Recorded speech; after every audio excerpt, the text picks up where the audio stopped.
so this is a question. So as someone who doesn't have kids, what can I do to support mental health of children in school and systems?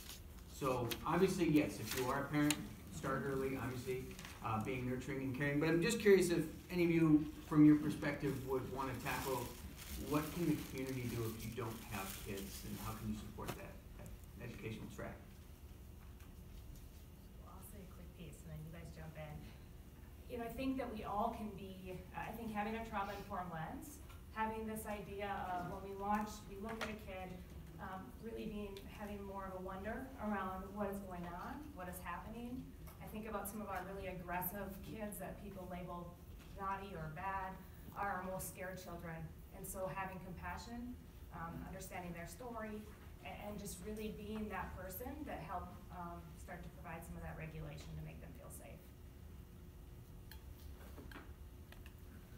The other thing that I believe all of us can and should do, whether we have children or not, is become educated and informed and exert that knowledge with our legislators.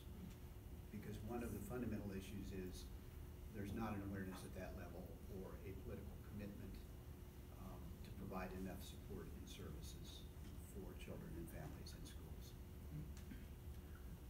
From my perspective, one of the things you can do is get into your neighborhood schools and mentor. Another adult that's connected to a student is a great thing. And they might not have that when they go home, but at least they know that maybe one day a week for an hour they're going to have that great connection with an adult. And you don't know if that could be the difference for them being productive in their future or not. So find a way to get into the schools. They'll attach you to the right kids who need that mentoring.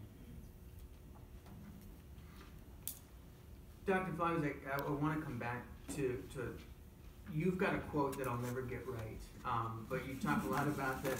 You know, oftentimes the schools will get saying the schools are the reason that these kids are doing poorly or that there's these issues, and we've often said that schools, if I'm correct, that they're really just the manifestations of these things that are present in the community rather than the schools being at fault.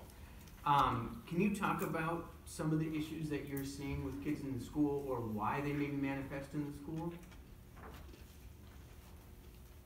Well, our schools are reflections of our community, you know. And unfortunately, I don't care which social ill you want to name, historically, schools have been both blamed and viewed as the only remediation point for that problem. So because we're reflections of the community, and you know, if child adverse experiences and trauma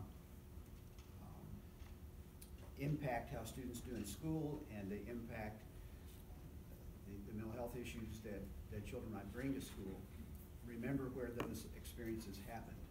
They happened in our community. So we can't solve this problem just through the schools. We have a role, and we're trying to step up and do as much as we can, and we can do better. But it's going to take a community problem, because our children are just reflections of us and of our community and the problems that exist